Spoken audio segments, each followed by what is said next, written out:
Cher entrepreneur, je sais que votre temps est précieux. J'ai donc séparé cette vidéo en critères qui pourraient vous fermer la porte à la création d'entreprise. Vous pouvez donc aller directement sur la partie qui vous intéresse. Il existe tout d'abord des critères de nationalité qui peuvent vous fermer la porte de l'entrepreneuriat. Toute personne française, suisse ou faisant partie de l'Union européenne ou de l'espace économique de cette union peuvent créer une entreprise commerciale en France sans problème. Pour les étrangers d'autres pays, il leur faut demander un visa spécial renouvelable tous les ans ou tous les 4 ans. Attention, certaines professions requièrent la nationalité française impérativement. Au total, c'est plus de 5 millions d'emplois pratiqués en France qui sont interdits aux étrangers, dont un grand nombre dans la fonction publique, les infirmiers, les avocats, les médecins, les experts comptables et d'autres professions réglementées. Ensuite, un deuxième critère qui pourrait te fermer la porte de l'entrepreneuriat, c'est qu'il faut avoir plus de 18 ans pour créer une entreprise, sauf dérogation donnée par le tribunal et les parents d'un mineur entre 16 et 18 ans. Par ailleurs, un mineur sous tutelle ne peut pas créer d'entreprise même via son tuteur, mais il peut être associé dans une société. Il ne pourra pas être mandataire social, c'est-à-dire ni président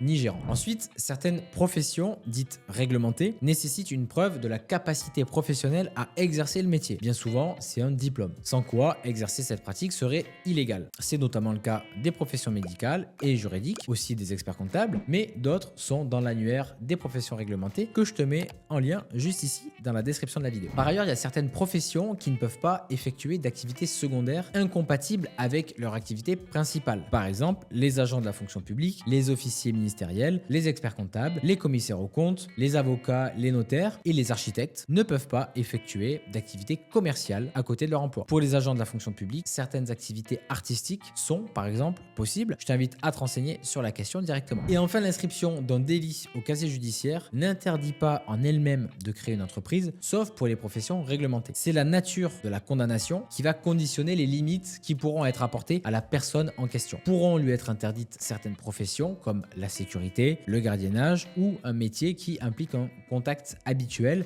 avec des mineurs, par exemple, en fonction de la condamnation. En revanche, en cas de condamnation pour détournement de fonds, liquidation judiciaire, comptabilité fictive, entre autres, eh bien, le contribuable peut être interdit jusqu'à 15 ans de créer ou de gérer une entreprise. Et peu importe le secteur d'activité. Si tu as d'autres questions sur la création d'entreprise, direction les commentaires ou via notre site advice.fr. En attendant la prochaine vidéo, eh bien, abonne-toi et consulte les autres vidéos qui t'intéressent sur notre chaîne.